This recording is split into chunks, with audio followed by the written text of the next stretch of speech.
नमस्कार मित्रों। आज से हम लोग शुरू करने जा रहे हैं संस्कृत। संस्कृत में और इस संस्कृत से हम लोग दो सिलेबस हम लोगों को पढ़ना है। एक पढ़ना है यूपी टेट का, एक पढ़ना है सी टेट का। तो सबसे पहले अभी हम लोग जो शुरू करने जा रहे हैं वो शुरू करने जा रहे हैं आज से यूपी टेट का सिलेबस। सी टेट का दोनों के संस्कृत का जो चैप्टर है उस संस्कृत के चैप्टर में सी टेट पढ़ने की स्ट्रेटजी अलग है, यूपी टेट पढ़ने की स्ट्रेटजी अलग है। आज से हम लोग जो शुरू करने जा रहे हैं वो करने जा रहे हैं सबसे पहले यूपी टेट। यूपी टेट के बाद और अगली क्लास जो हम लोग शुरू करेंगे वो करेंगे सी टेट का। सी टेट में सबसे अच्छा नंबर कैसे पाएं, संस्कृत में बहुत अच्छा नंबर कैसे पाएं, ये सारी स्ट्रेटजी के हम लोग चर्चा करेंगे। और इस चर्चा करने के बाद आप बेहतर से बेहतर नंबर, जो सबसे डरने वाला सब्जेक्ट है आपका संस्कृत, उसमें सबसे बेहतर नंबर आप कैसे प्राप्त कर पाएं इस पे हम लोग चर्चा करेंगे। लेकिन आज की जो क्लास है, आज की क्लास हम लोग शुरू करने जा रहे हैं यूपी टेट से। और यूपी टेट में सबसे पहले जो हम लोग टॉपिक चूज करने जा रहे हैं वो टॉपिक है त्रिमुनि। त्रिमुनि त्रिमुनि त्रिमुनि संस्कृत में जब हम व्याकरण पढ़ना शुरू करते हैं तो उस व्याकरण को पढ़ाने वाले, व्याकरण को शुरू करने वाले जो तीन मुनियों की चर्चा आती है, उन्हीं तीन मुनियों को क्या कहते हैं? त्रिमुनि कहते हैं। पूछता है सवाल कि त्रिमुनि शब्द में कौन सा समास है? तो त्रिमुनि शब्द में अव्ययी भाव समास होता है। अव्ययी भाव समास होता है। त्रिमुनि शब्द में कौन सा समास होता है? अव्ययी भाव समास होता है। इस त्रिमुनि शब्द से तीन मुनियों की गणना होती है। इस तीन मुनियों का नाम है, पहला नाम है पाणिनिका। किसका नाम है? पाणिनिका। पाणिनिका। दूसरा नाम है कात्यायन का। कात्यायन का। और तीसरा नाम है पतंजलि का। पतंजलि का। इन्हीं तीन मुनियों को क्या कहते हैं? त्रिमुनि कहते हैं। पहले मुनि कौन है? पाणिनि है। दूसरे मुनि कौन है? कात्यायन है। और तीसरे मुनि कौन है? पतंजलि है। चलिए एक एक मुनियों के बारे में विस्तार से हम देखना प्रारंभ करते हैं। पहले मुनि की चर्चा करते वक्त हम देखते हैं कि उनका नाम क्या है? पाणिनि है। क्या नाम है? पाणिनि है। पाणिनि के बारे में जो भी आज तक यूपी टेट से सवाल पूछा है या जो पूछ सकता है, उन सब की चर्चा आज हम किस में करेंगे? इस वीडियो में करने जा रहे हैं। पहला सवाल पाणिनि के बारे में पूछता है कि पाणिनि के पिता का क्या नाम था? तो क्या नाम है? पणिनि नाम है। क्या नाम है? पणिनि नाम है। पणिनि के पुत्र होने के नाते इनको क्या कहते हैं? पाणिनि कहते हैं। देखिए संस्कृत में बड़ी समृद्ध परंपरा रही है और पुत्र बताने के लिए, संतान बताने के लिए संस्कृत में एक प्रत्यय होता है अपत्यर्थ प्रत्यय। उस अपत्यर्थ प्रत्यय में संतान बताने के लिए बस क्या करना होता है? पिता का जो नाम है उसमें आदि वृद्धि कर देनी होती है। आदि स्वर में बस क्या कर देंगे? हम वृद्धि कर देंगे। तो आदि स्वर प में क्या है? अ है। अ की वृद्धि क्या होती है? आ होती है। तो देखिए कितना आसान है। पणिनि के पुत्र होने के नाते इनको क्या कह देते हैं? पाणिनि कह देते हैं। इसी तरीके से आप ऐसे बहुत सारे शब्द प्रयोग करते भी हैं, लेकिन कभी आप ध्यान नहीं दिए होंगे। वसुदेव के पुत्र होने के नाते कृष्ण भगवान को क्या कह देते हैं? वासुदेव कह देते हैं। शिव के संतान को हम शैव कह देते हैं। विष्णु की संतान को हम वैष्णव कह देते हैं। बस क्या कर रहे हैं? पहला जो स्वर है उसमें हम क्या कर दे रहे हैं? वृद्धि कर दे रहे हैं। इसी तरीके से पणिनि के पुत्र होने के नाते इनको क्या कह देते हैं? पाणिनि कह देते हैं। ये इनके कौन थे? पिता थे। इनकी माता का नाम पूछता है कि इनकी माता का क्या नाम है? तो इनकी माता का नाम है दाक्षी। क्या नाम है? दाक्षी। तो पूछेगा कि पाणिनि के माता का क्या नाम है? तो पाणिनि के माता का क्या नाम है? दाक्षी नाम है। पाणिनि का एक और सवाल पूछता है, पाणिनि का जन्म स्थान कहाँ है? पाणिनि का जो जन्म स्थान है वो है शालातुर। शालातुर। और यह शालातुर कहां प्राप्त होता है? तो शालातुर प्राप्त होता है पाकिस्तान में। कहां प्राप्त होता है? पाकिस्तान में। चूंकि इनका जो समय है वह समय जो है वो है 500 ईसा पूर्व। 500 ईसा पूर्व। तो 500 ईसा पूर्व में चूंकि पाकिस्तान क्या था, भारत का ही हिस्सा था, इसलिए आज जो इनका स्थान है वो भले पाकिस्तान है लेकिन वो पहले क्या था, भारत में ही उसका हिस्सा था।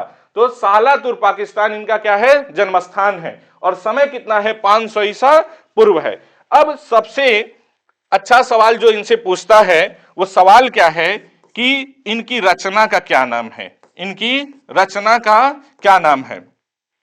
इनकी रचना के बारे में पूछता है कि इनकी रचना का क्या नाम है, और इनकी रचना का नाम है अष्टाध्यायी। क्या नाम है, अष्टाध्यायी। बहुत परीक्षाओं में यह पूछता है कि पाणिनि की रचना का क्या नाम है। पाणिनि की रचना का नाम क्या है, अष्टाध्यायी। अब अष्टाध्यायी के नाम से ही स्पष्ट है इसमें कितने अध्याय हैं, 8 अध्याय हैं। कितने अध्याय हैं, 8 अध्याय हैं। दूसरा सवाल यह पूछता है कि पाणिनि की अष्टाध्यायी में कितने पाद हैं। तो जब यह सवाल पूछेगा कि प्रत्येक प्रत्येक अध्याय में कितने कितने पाद हैं, तो हम कहेंगे 4 पाद हैं। कितने पाद हैं, 4 पाद। जैसे हम लोग जब गणित लगाते हैं तो पहले अध्याय के अंतर्गत पहले का ए, पहले का बी, पहले का सी करके उसमें बहुत सारे चैप्टर होते हैं। उसी तरीके से अष्टाध्यायी के टोटल अध्याय है 8 और हर एक अध्याय में कितने पाद हैं, 4 पाद। तो इस तरीके से सवाल पूछता है अष्टाध्यायी में कितने अध्याय हैं, तो कितना कहेंगे, 8। और पूछेगा कि प्रत्येक अध्याय में कितने पाद हैं, तो अब कितने कहेंगे, 4। यदि यही सवाल पूछ दे कि कुल कितने पाद हैं, कुल कितने पाद हैं, तो 8 गुणे 4 बराबर 32। तो सवाल पूछेगा पाणिनि की अष्टाध्यायी में कुल कितने पाद हैं, तब कहेंगे 32। पूछेगा प्रत्येक अध्याय में कितने पाद हैं, तब कहेंगे 4। और अध्याय कितने हैं, तो 8 हैं। अब देखिए ये जो अष्टाध्यायी है, ये पूरी की पूरी अष्टाध्यायी लिखी गई है किसमें, सूत्रों में। किसमें लिखी गई है, सूत्रों में। इसी नाते यदि आपसे सवाल पूछे कि सूत्रकार किसे कहते हैं, तो किसको कहेंगे, पाणिनि को, क्योंकि इन्होंने किसमें काम किया है, सूत्रों में। सूत्रों में काम करने के कारण इनको क्या कहते हैं, सूत्रकार कहते हैं। और एक सवाल पूछता है कि पाणिनि के अष्टाध्यायी का प्रथम सूत्र क्या है। जब पूछेगा पाणिनि के अष्टाध्यायी का प्रथम सूत्र क्या है, तब हम कहेंगे वृद्धिरा दयिच। वृद्धिरा दयिच। आप वृद्धि संधि के बारे में जानते होंगे। वृद्धि एक संधि करने वाला सूत्र अलग होता है और वृद्धि संज्ञा करने वाला सूत्र अलग होता है। तो ये जो इनका प्रथम सूत्र है वो है वृद्धिरा दयिच, जो वृद्धि संज्ञा करता है। और पूछता है कि पाणिनि के अष्टाध्यायी का अंत किस सूत्र से होता है, तो बहुत सिंपल सा सूत्र है अ। तो पूछेगा प्रथम सूत्र क्या है, तो कहेंगे वृद्धिरा दयिच। और पूछेगा अंतिम सूत्र क्या है, तो क्या कहेंगे, अ। टोटल जो इन्होंने सूत्र लिखे हैं, लगभग पूरे अष्टाध्यायी में 4000 सूत्र इन्होंने लिखा है। कितने सूत्र, लगभग 4000 सूत्रों में इन्होंने क्या लिखा है, अपनी अष्टाध्यायी लिखा है। एक सवाल और पूछता है मित्रों कि पाणिनि की जो अष्टाध्यायी है, इसके अलावा इनकी दूसरी रचना क्या है। तो रचनाएं तो इनकी बहुत सारी हैं, लेकिन एक और रचना है जिसका नाम है पाताल विजयम। पाताल विजयम। इसी को एक और नाम से जानते हैं, जाम्बवती विजयम। पाताल विजयम कहें या जाम्बवती विजयम कहें, दोनों एक ही हुआ। तो इसी का दूसरा नाम क्या है, जाम्बवती विजयम। जाम्बवती विजयम। तो पाताल विजयम और जाम्बवती विजयम। पाताल विजयम का ही दूसरा नाम क्या है, जाम्बवती विजयम। तो एक रचना जो सबसे महत्वपूर्ण है वो कौन सी है, अष्टाध्यायी। और दूसरी रचना कौन सी है, पाताल विजयम, जिसको और किस नाम से जानते हैं, जाम्बवती विजयम के नाम से जानते हैं। तो पहले मुनि जो हैं, वो पहले मुनि जो हमारे पाणिनि हैं, उनसे इतना सवाल पूछता है। और इसके अलावा आप देखेंगे कि आज तक जितना भी पाणिनि से सवाल पूछा है, इससे बाहर आपको कोई सवाल नहीं मिलेगा। अब जो दूसरे मुनि हैं, उस दूसरे मुनि की चर्चा करते हैं। दूसरे मुनि है, उनका नाम है, दूसरे मुनि का नाम है कात्यायन। क्या नाम है, कात्यायन। दूसरे मुनि का नाम है कात्यायन। कात्यायन कात्यायन कात्यायन के बारे में पूछता है कि कात्यायन का दूसरा नाम क्या है। तो दूसरा नाम क्या है, वररुचि। क्या नाम है? वर रुचि। ध्यान रखिएगा कि जब हम 2-3 बार इसको पढ़ते हैं तो धीरे धीरे वर रुचि को हम वर रुचि कह देते हैं, छोटकी को कब बड़की कर देते हैं पता नहीं चलता है। तो वर रुचि नाम नहीं है इनका, क्या नाम है? वर रुचि नाम है। तो पहले कौन है? इनका क्या नाम है? कात्यायन। दूसरा नाम क्या है? वर रुचि। जैसे सबके लगभग जितने भी लोग हैं अधिकतर 2 नाम रहते हैं, एक स्कूल वाला नाम अलग रहता है, घर का नाम अलग रहता है, वैसे ही इनके भी 2 नाम हैं। एक नाम क्या है? कात्यायन, और एक नाम क्या है? वररुच। इनके बारे में सवाल पूछता है कि इनकी रचना क्या है। इनकी रचना के बारे में जब पूछता है तो यह रचना क्या है? वार्तिक है। क्या है? वार्तिक है। अब देखिएगा वार्तिक क्या है। तो वार्तिक जो पाणिनि अष्टाध्यायी लिखे, उस अष्टाध्यायी में कात्यायन को कुछ कमियां दिखी, उस कमियों को पूरा करने का काम किसमें किया? इन्होंने इस वार्तिक में किया। और उनके लगभग 12,500 सूत्रों पे इन्होंने क्या लिखा? वार्तिक लिखा है। किसने लिखा है? वररुचि ने। वररुचि किसमें लिखा है? इस वार्तिक में। इसी नाते सवाल पूछता है कि वार्तिककार किसे कहते हैं। जैसे पाणिनि के बारे में पूछता है कि सूत्रकार किसे कहते हैं, तो कहेंगे पाणिनि। उसी तरीके से वार्तिक किसे कहते हैं, तो किसे कहते हैं? कात्यायन या वररुचि को।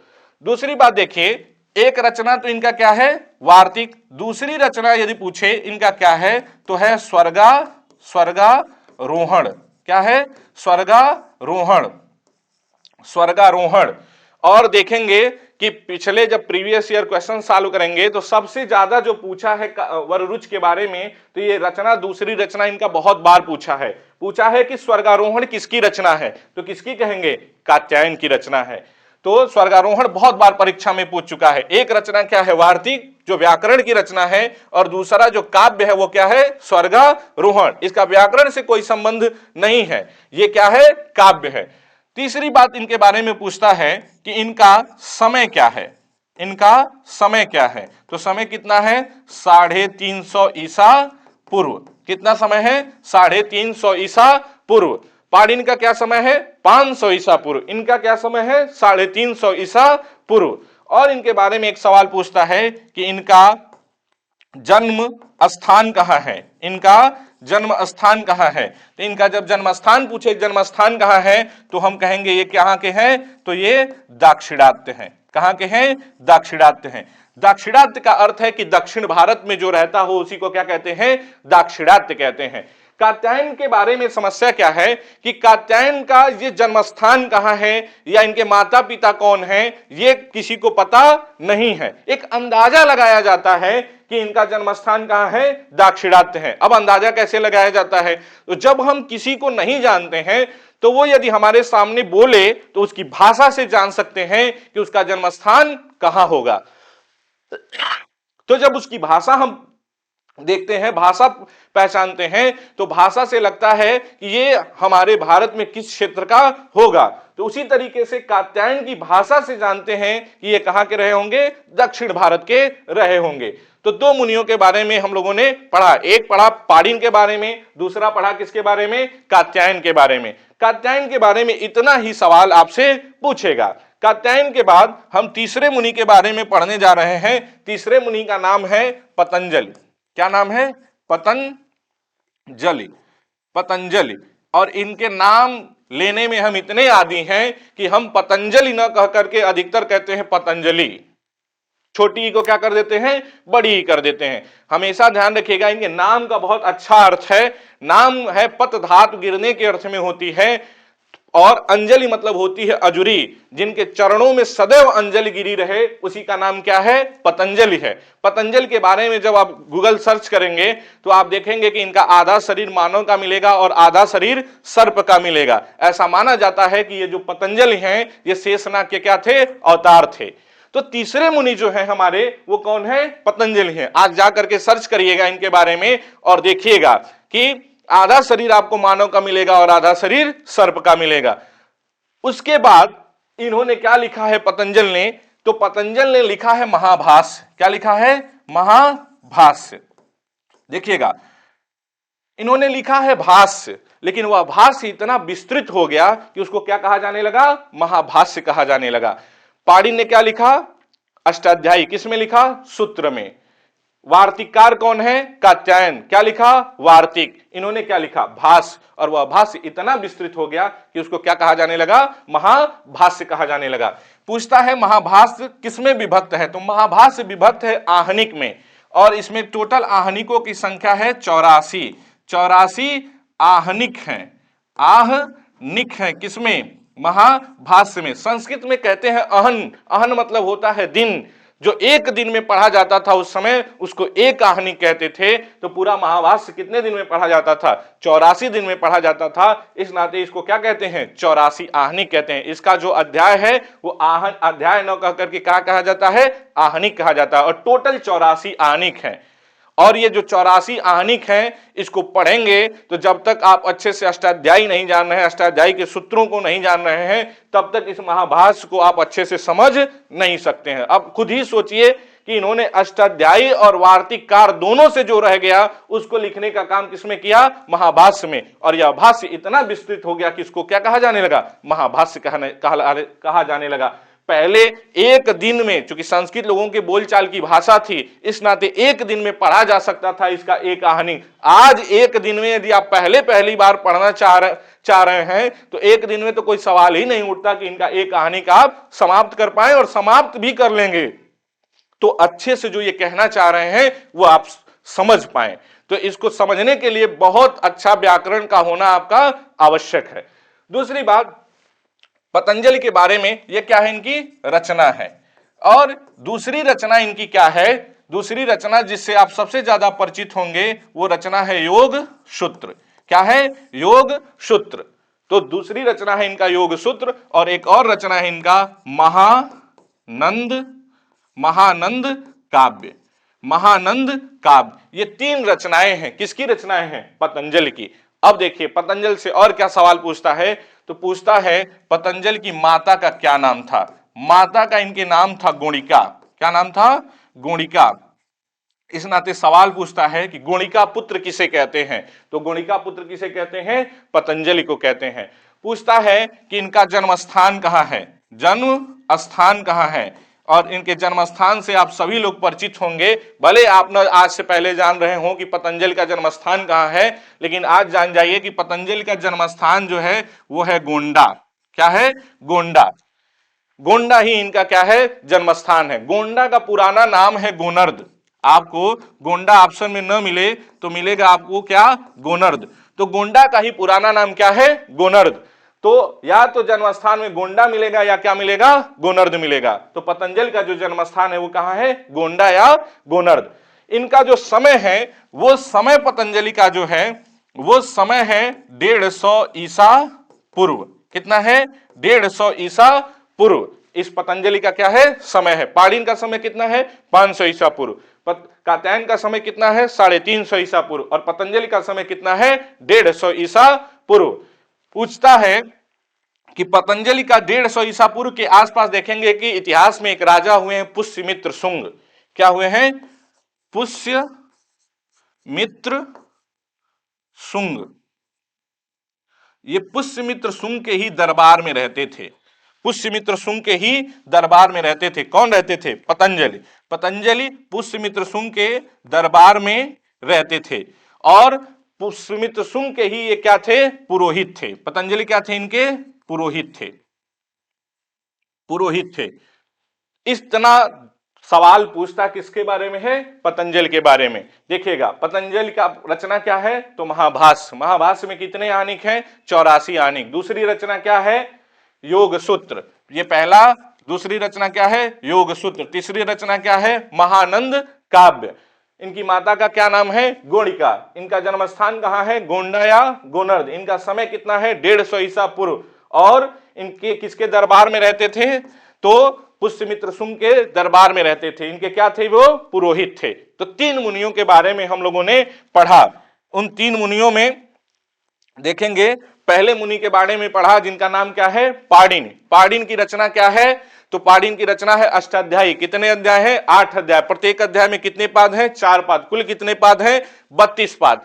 पाणिनि के पिता का क्या नाम है? पणिनि। पाणिनि के माता का क्या नाम है? दाक्षी। इनका जन्म स्थान कहां है? शालातुर, पाकिस्तान। समय कितना है? 500 ईसा पूर्व।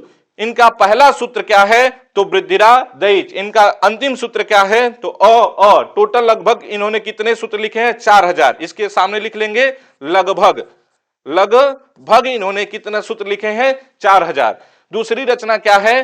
पाताल विजयम या जाम्बोती विजयम। इसके बाद देखेंगे तो दूसरे जो हमारे मुनि हैं कौन है? कात्यायन। कात्यायन का दूसरा नाम क्या है? वररुच। इनकी रचना क्या है? अष्टाध्यायी। इनकी रचना क्या है? वार्तिक। दूसरी रचना क्या है? स्वर्गारोहण। समय कितना है? 350 ईसा पूर्व। जन्मस्थान कहां है? दाक्षिणात्य है। और तीसरे मुनि के बारे में जब हम देखेंगे तो तीसरे मुनि का नाम क्या है? पतंजलि। पतंजलि की रचना क्या है? महाभाष्य। कितने आहनिक हैं? 84 आहनिक हैं। दूसरी रचना क्या है इनका? योग सूत्र है। तीसरी रचना क्या है? महानंद काव्य है। इनकी माता का क्या नाम था? गोणिका। इनका समय, जन्मस्थान कहां है? गोंडा या गोनर्द। इनका समय कितना है? 150 ईसा पूर्व। किसके दरबार में रहते थे? तो पुष्यमित्र शुंग के दरबार में रहते थे। अब देखिए इन्हीं तीनों मुनियों को हम किस नाम से जानते हैं? त्रिमुनि के नाम से जानते हैं। त्रिमुनि के नाम से जानते हैं। जब भी सवाल पूछे कि त्रिमुनि में किसकी गणना होती है तो इन्हीं तीन मुनियों का नाम लेना है। पहले कौन है? पाणिनि है। पहले कौन है? पाणिनि है। पाणिनि है। तो पहले मुनि कौन है? पाणिनि। पाणिनि है। दूसरे मुनि कौन है? दूसरे मुनि कौन है? पहले मुनि है पाणिनि। पहले मुनि है पाणिनि। पाणिनि। दूसरे मुनि कौन है? दूसरे मुनि का नाम है कात्यायन। कात्यायन। और तीसरे मुनि का नाम है, तीसरे मुनि का नाम है पतंजलि। अब ध्यान रखिएगा पाणिनि को हम कहते हैं सूत्र में लिखने के कारण इनको कहते हैं सूत्रकार। क्या कहते हैं? सूत्रकार। कात्यायन को क्या कहते हैं? तो कात्यायन को कहते हैं वार्तिक, वार्तिक कार कहते हैं। और पतंजलि के बारे में पूछे क्या कहते हैं पतंजलि को, तो इनको कहते हैं भाष्यकार। क्या कहते हैं? भाष्यकार कहते हैं। अब इन तीनों मुनियों के अलावा संस्कृत में और भी ऐसे आचार्य रहे हैं, ऐसे वैयाकरण रहे हैं जिनके बारे में हमको जानना अति आवश्यक है। उनमें से एक आचार्य हैं, नाम है भर्तृहरि। क्या नाम है? भर्तृहरि। भर्तृहरि के बारे में थोड़ी बहुत बता दें आपको तो भर्तृहरि मध्य प्रदेश के राजा थे। मध्य प्रदेश के कौन थे? ये राजा थे। गोरक्षनाथ मंदिर जाएंगे तो मंदिर के जस्ट पीछे एक इनकी भी आपको मूर्ति प्राप्त होगी भर्तृहरि की। तो बाद में ये नाथ संप्रदाय से क्या हुए? दीक्षित हो गए। गोरक्षनाथ से दीक्षित होते हैं, इस नाते नाथ संप्रदाय में इनकी भी मूर्ति आपको देखने को मिलती है। ये जो भर्तृहरि हैं, भर्तृहरि के बारे में आपको बताएं तो भर्तृहरि मध्य प्रदेश के क्या थे? राजा थे। मध्य प्रदेश के राजा होने के नाते एक बार क्या होता है कि इनके दरबार में एक ऋषि आते हैं, एक साधु आते हैं और एक फल लेकर के आते हैं और उस फल को ला करके अपने राजा भर्तृहरि को देते हैं। कहते हैं हे राजन, इस फल को यदि आप खा लेंगे तो सदैव युवा रहेंगे। राजा उस फल को लेते हैं। उस फल को लेने के बाद राजा सोचते हैं कि इस फल को लेकर के खा करके हम क्या करेंगे, हम युवा रह करके क्या करेंगे। वो अपनी रानी से बहुत प्रेम करते हैं। रानी का नाम है पिंगला। तो अपनी रानी से बहुत प्रेम करते हैं, सोचते हैं कि यह फल किसको दे दें? अपनी रानी को दे दें, वो सदैव युवा रहेंगी। तो वो फल ले जाकर के अपने रानी को दे देते हैं। रानी राजा से प्रेम नहीं करती हैं। रानी राजा का ही एक सेनापति है, उससे अत्यधिक प्रेम करती हैं। तो वो सोचती हैं फल हम खा करके क्या करेंगे, सेनापति को सेना का नेतृत्व करना है, वो सदैव युवा रहेगा तो ठीक है। वो ले जाकर के फल किसको दे देती हैं? उस सेनापति को दे देती हैं। अब सेनापति के साथ भी समस्या है कि सेनापति रानी से प्रेम नहीं करता है, वो नगर की एक गणिका से प्रेम करता है। तो वो फल ले जाकर के उस गणिका को दे देता है, सोचता है कि हम फल खा करके क्या करेंगे, उस गणिका को ले जाकर के फल दे देता है। गणिका सोचती है कि मेरे जीवन का तो कोई अर्थ ही नहीं है, मेरे जीवन का कोई मतलब ही नहीं है, मेरे राजा बहुत अच्छे से राज्य कर रहे हैं, तो इस फल को ले जाकर के हम राजा को दे दें, राजा सदैव युवा रहेंगे तो अच्छा रहेगा। तो वो फल ले जाकर के पुनः किसको दे देती है?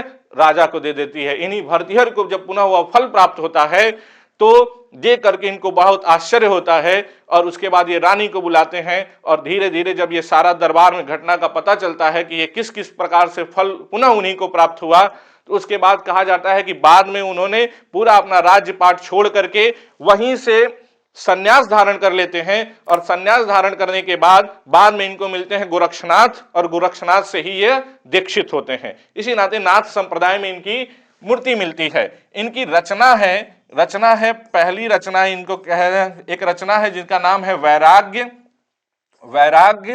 शतकम। वैराग्य शतकम शतकम। दूसरी रचना है श्रृंगार शतकम। श्रृंगार शतकम। और तीसरी रचना है जिसका नाम है नीति शतकम। नीति शतकम। नीति शतकम। इन तीनों रचनाओं को मिला के कहते हैं शतक त्रय। यदि आपसे पूछे कि शतक त्रय में किसकी गणना होती है, तो शतक त्रय में जो गणना होती है इन्हीं तीन, वैराग्य शतक, श्रृंगार शतक और नीति शतक की गणना होती है। शतक त्रय, इनको मिला करके क्या कहते हैं? शतक त्रय कहते हैं। किनको किनको? वैराग्य शतक, श्रृंगार शतक और नीति शतक, तीनों को मिला करके कहते हैं शतक त्रय। अधिकतर जब ये देता है कि शतक त्रय में किसकी गणना होती है, तो एक रचना और बढ़ा देता है अधिकतर की वैराग्य शतक, श्रृंगार शतक, नीति शतक, और चौथा डाल देगा जैसे एक शतक काव्य अमरु शतक, तो अधिकतर चौथे नंबर पे डाल देता है अमरु शतक। तो अमरु शतक इनकी रचना नहीं है, केवल शतक त्रय में आता कौन कौन सा है? वैराग्य शतक, श्रृंगार शतक और नीति शतक ही आता है। इसके बाद इनकी एक रचना है व्याकरण की रचना है जिसका नाम है वाक्यपदीयम। पहली बार इन्होंने इस वाक्यपदीयम में आप देखेंगे पूरे व्याकरण को इन्होंने दर्शन बना दिया, और दर्शन बना करके इसी में कहते हैं ये कि शब्द जो है वो ब्रह्म है। और आज तक आप पढ़े होंगे कि वर्ण, लिखित भाषा की जो सबसे छोटी इकाई क्या है? वो वर्ण है, और मौखिक भाषा की जो सबसे छोटी इकाई है ध्वनि है। यह उस ध्वनि से पहले की भी स्थिति का जिसमें वर्णन करते हैं वो है वाक्य पदीयम। इस वाक्य पदीयम में ध्वनि से पहले की भी जो स्थिति होती है वर्ण उत्पन्न होने की, उसकी भी चर्चा कर दिए हैं। किसमें किए हैं? इसी वाक्य पदीयम में। और इस वाक्य पदीयम में ही इन्होंने सिद्ध किया कि जो शब्द है वो ब्रह्म है। जैसे ब्रह्म अनादि है, वैसे संसार में जितने भी शब्द हैं वो भी क्या है? अनादि हैं। तो सबसे पहले ये चर्चा किसमें करते हैं? वाक्य पदीयम में। तो ये जो आचार्य हैं इनका नाम क्या है? भर्तृहरि। इनके अलावा आप देखेंगे एक और संस्कृत में वैयाकरण हुए हैं जिनका नाम है भट्टोजी दीक्षित। भट्टोजी दीक्षित की रचना है सिद्धांत कौमुदी। बहुत बार परीक्षाओं में पूछता है भट्टोजी दीक्षित की रचना का क्या नाम है, तो सिद्धांत कौमुदी। जब भी आपसे पूछे कि सिद्धांत कौमुदी किसकी रचना है, तो किसकी रचना कहेंगे? भट्टोजी दीक्षित की रचना कहेंगे। तो भट्टोजी दीक्षित के ही एक शिष्य थे जिनका नाम है वरदराज। तो पूछे यदि सवाल की वरदराज की रचना का क्या नाम है, तो वरदराज की रचना का नाम है लघु सिद्धांत